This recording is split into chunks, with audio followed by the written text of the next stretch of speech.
Trupti, it's wonderful to have you here. I highly recommend spend first 3 to 4 months of your time at the new job understanding the organizational culture. What we need to understand is no matter how much good job we do in identifying the risk, the real achievement isn't mitigating the risk faster. Try to merge your security processes as part of engineering agile processes. Once you have this initial understanding and basic foundational relationship with all the key players, then start talking about how to bring in security. Having right tools that will gel very well with the engineering processes and engineering culture and integrate well with the CI/CD pipeline is the most important thing. I mean, security is so reactive. There is an incident, there is a breach, and everybody starts running. That's not the way how we should introduce security to organization. Don't just talk about vulnerabilities and finding. Show the other side of security. Welcome, everyone, to a new episode of Scale to Zero. I'm your host, Purushottam, co founder and CTO of Cloudanix.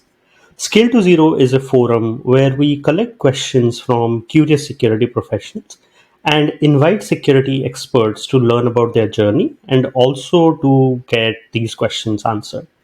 Our goal is to build a community where we learn about security together and leave no security questions unanswered.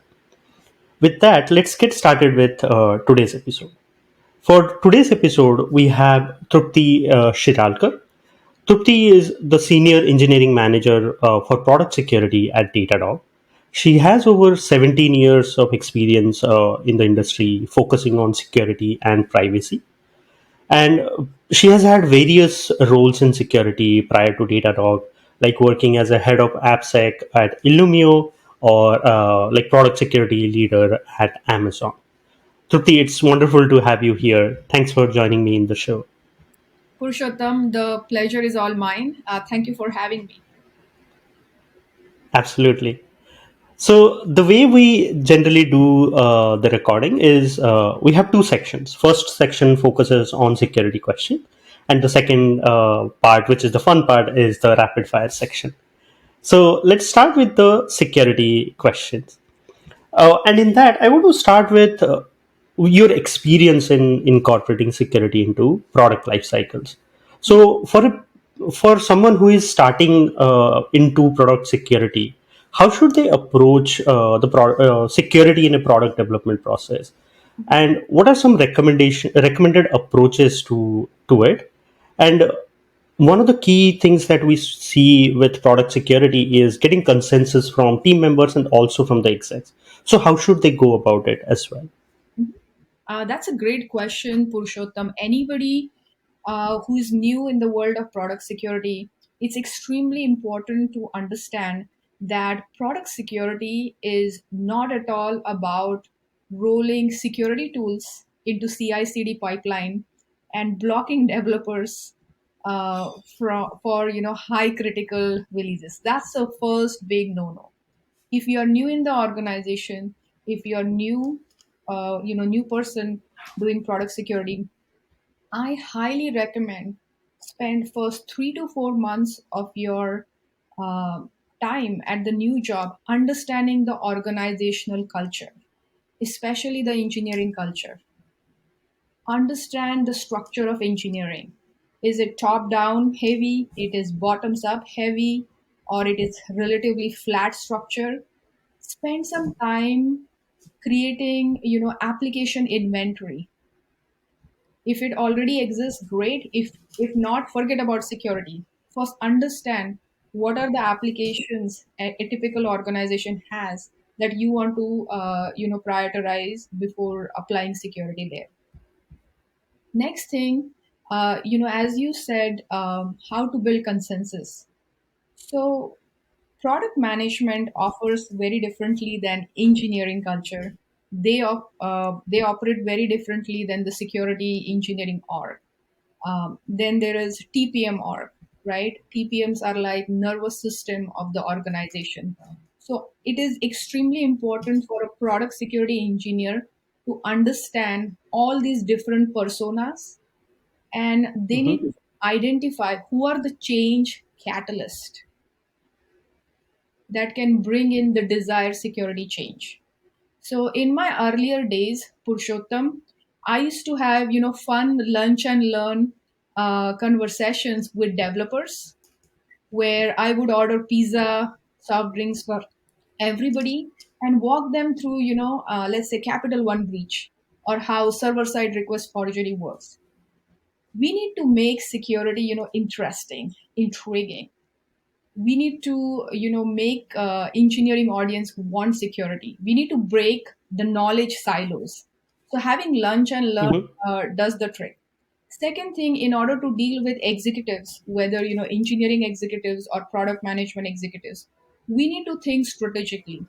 So having a strategic roadmap or some sort of strategic doc that can well align with organization's mission vision, that really helps a long way. And once you have this initial understanding and basic foundational relationship with all the key players, then start talking about how to bring in security. I hope that answers your question. Yeah, it does. And you touched on many areas, and I want to talk about that a little bit, right? Like the first thing you started with was culture, and that is very key when it comes to not just for engineering but also security, right? Because generally engineers don't pay a lot of attention to security unless they have to. So your idea of lunch and learns or brown bags where you can say take one topic and go like do a deep dive, that makes a lot of sense. And like having the inventory or having the roadmap of your security so that you can talk to your execs, yeah, will certainly help for somebody who is starting in product security, right? Yep. Absolutely makes a lot of sense. So I want to dive a little deeper onto this, right? Mhm. So when it comes to looking at like when working on product security, when looking at risks, Mhm. which needs to be prioritized, most organizations follow like a risk matrix with two dimensions, right? Probability of a risk and its impact.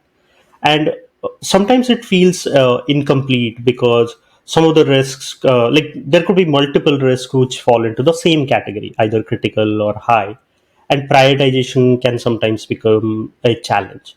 So in your analysis or in your like how do you approach quantifying risks, Mhm. and how should that be used for prioritization? Mhm. So, the reason why we see risk is broadly calculated in terms of likelihood versus impact, that's because NIST 800 framework series advocates that approach since last 20, 30 years.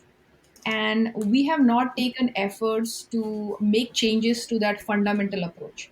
And it's very easy to think in terms of, okay, this is the security issue I have, how often this can get exploited and what's the worst case impact can happen, right?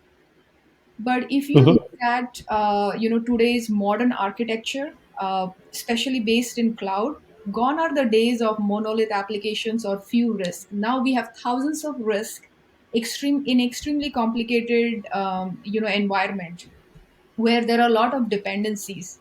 So just by removing certain dependencies, the risk rating can change, right?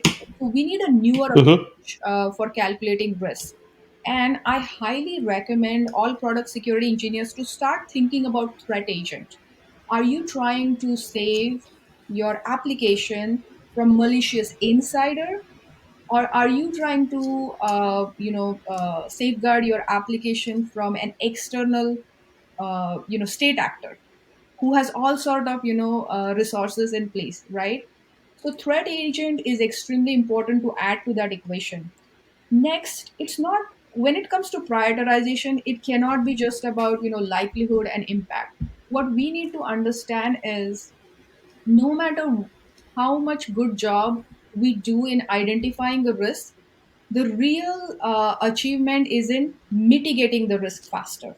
So what is the cost associated with remediation effort?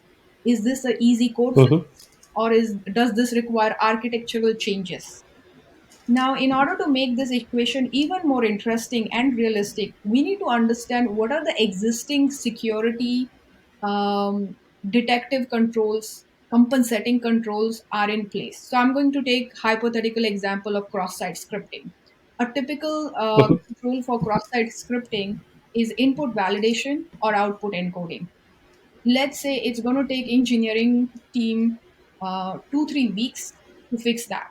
Do we have a WAF in place that we can tune to avoid this, or do we need to look into creating a content security policy that may take 3 months? So we also need to understand what is the cost associated with remediation control, and then collectively determine the risk. So every time I have Mhm. discussions related to a particular product or application, I make sure the product manager, the architect, software developer, quality assurance person, everybody is in the room and collectively making that decision. Does that help? Yeah, yeah, it does. And I liked the thing that you highlighted about threat agent, right? Yeah. And threat modeling. Like earlier, maybe it was easier to just say, yeah, it is high priority or low priority. But nowadays, you need to look at different threat vectors and see that whether it's a threat or not, how severe the threat is. It cannot be just categorized into high, medium, low, and you are sort of done with your analysis, right? So, yeah, totally makes a lot of sense. And with the workloads moving to cloud and let's say Kubernetes, it has become even more challenging, right? I would like to suggest all security vendors who are out there, if along with the Hmm. detection, if they can somehow summarize the cost to fix the issue, that will take security engineers and developers a long way. It will actually motivate them more to fix the issues right away, or come up with some sort of strategic roadmap to, if the remediation is going to take a lot more time. Yeah, I love that because that in a way shows how it will impact your business overall, right? Like adding business value to your security items as well. Yeah, that's lovely. So I want to dig a little deeper into it. Like once, let's say, a company finds out that hey, there are so many risks that we need to address, then often what happens is because you have business to run, you don't focus on addressing all the security issues. We received one of the questions from a fast-growing fintech startup. What they're trying to understand is like some of the things which are not getting addressed, they go into security debt, similar to like technical debt or product debt or engineering debt. So how should they address that? Like how should they define, measure the security debt, and how should they again prioritize them so that they don't stay in the debt category, right? Rather they get addressed. This is another great question, Purushottam. 15, 20 years back, when compliance used to be the main driving force behind security efforts, um, security used to be, completely security team's responsibility. Fast forward, 10, 12 years with the rise of cloud, security became a shared security model, right? As per the cloud security model, it's a shared responsibility between security teams and engineering teams. But if you look at further evolution of native cloud security application, enterprise application, it is so complex, and the velocity at which engineering organization design, build, ship these new features, there is no way for security team to do the intervention, even talk about security depth. So I would highly recommend, try to merge your security processes as part of engineering agile processes. They have a weekly bug pruning meeting, and if you look closely, security issues are actually software issues, right? Or they are IT issues if they are related to infrastructure. So these are actually bugs just like any other software bugs. So why have a separate routine or process to prune them? So what I started doing is I started sitting down with engineering teams when they do their backlog pruning.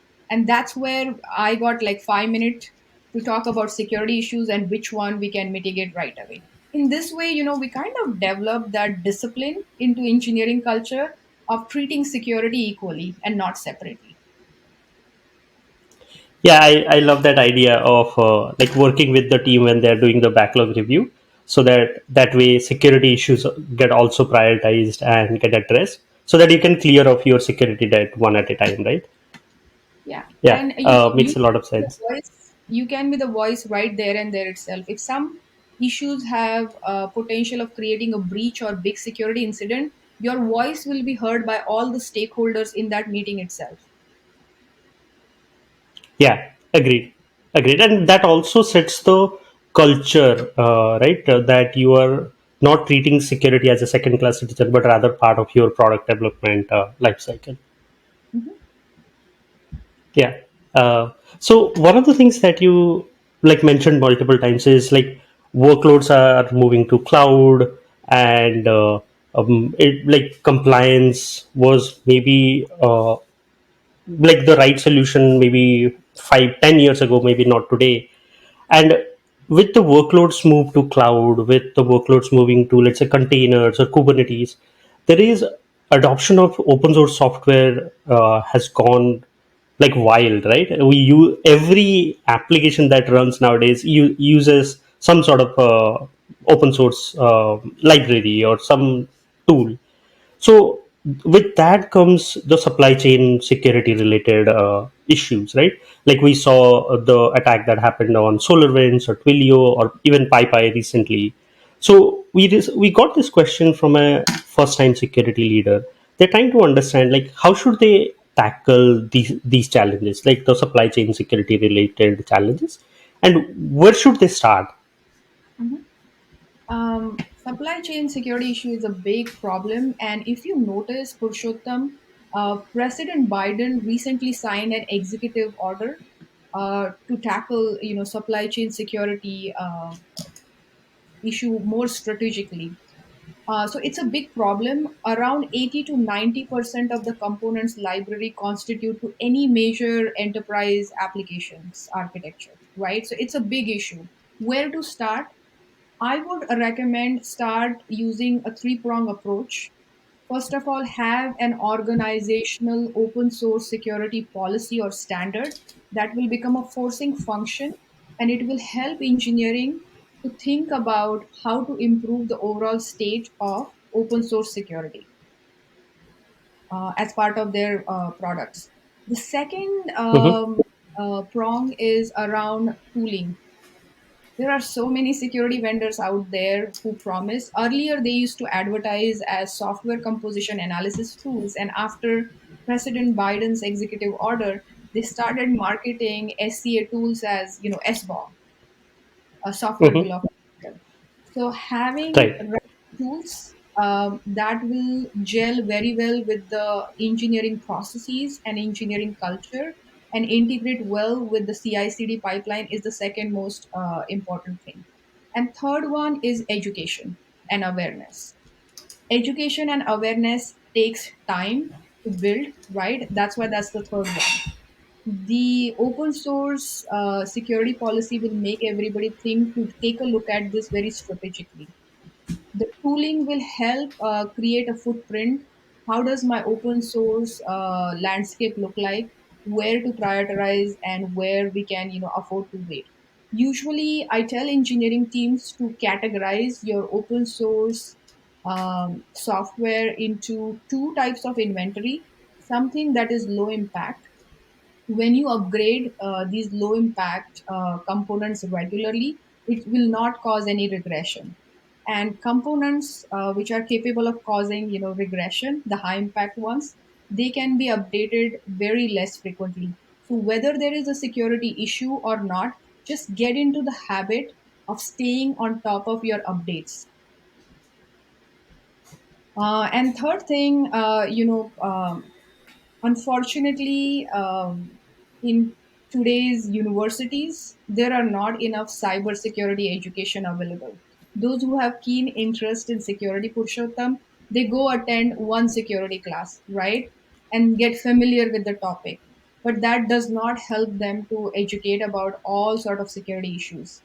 So I see that our universities have to do a big lifting in every software engineering or technology class. They must discuss about security.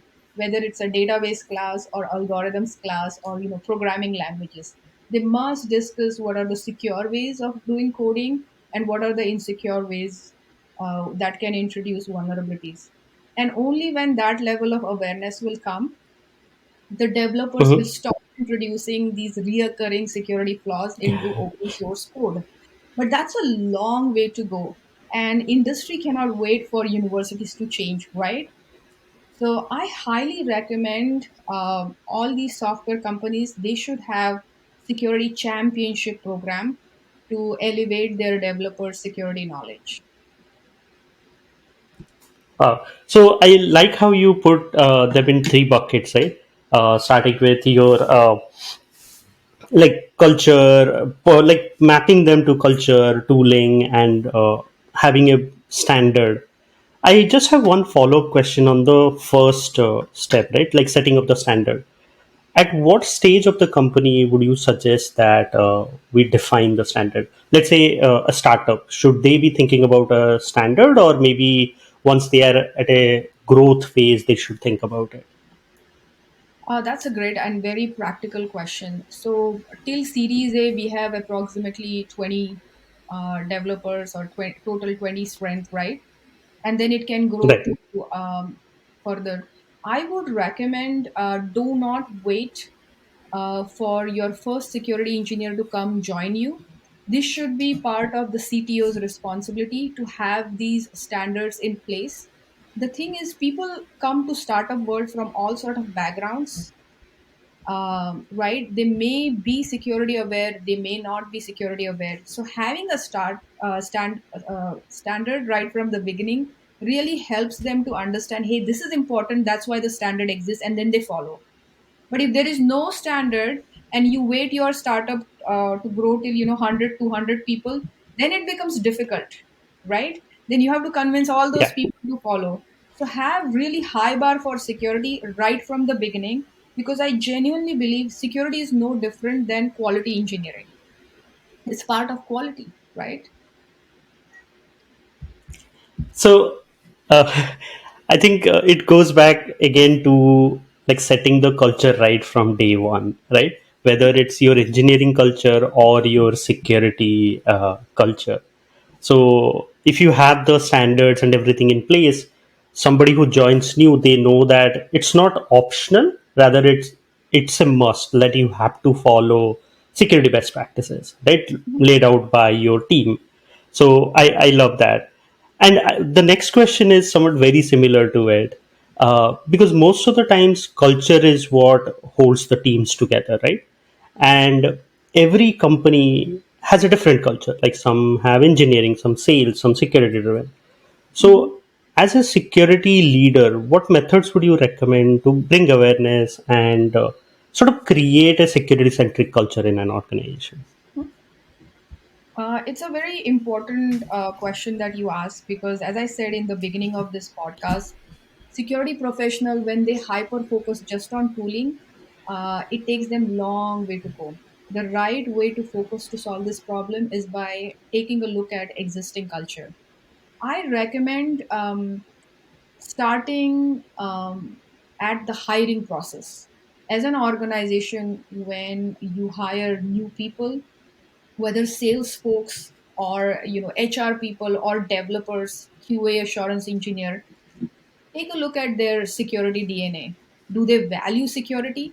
It's a different story whether they have security knowledge or not, but it's extremely important to make them understand security is important for this organization, and we are going to check your security knowledge. So start from hiring, then have programs like security championship. Security championship really creates great team building experiences. Then they introduce engineering org to the most exciting and nicer side of security. Else security is taken, I mean, security is so reactive. There is an incident, there is a breach, and everybody starts running. That's not the way how we should introduce security to organization.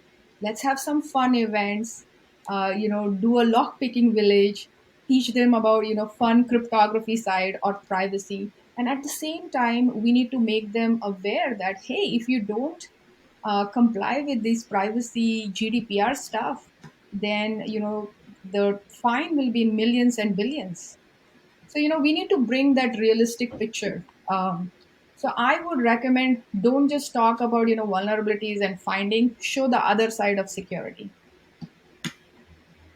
Yeah, I love that. So it's more of like it should not be like a one-time activity, but rather you constantly engage with other teams and show them the value and teach them as well, right? Like what is the, let's say, impact of cross-site scripting? Do a Mhm. brown bag and let everybody listen in and see the impact, and that will help them even in their prioritizations that they think about. Like engineering teams think about security as one of the areas as well. So Yeah. yeah, makes a lot of sense. I'm going to add a little bit twist to this through security engagement model. So let's say out of 100 applications, you have top 5 critical applications. Have a embedded security engineer working with those teams to elevate the overall posture of the security. Let's say you have 80 um, medium low risk application. Go train security champions. There are a lot of developers who are very curious about security. Go train them, teach them how to use basic tools. Go actually build security tools for them so that they can easily weave in those tooling in their existing SDLC. And then bottom 15-20%, you can provide a self service so that anybody can use it.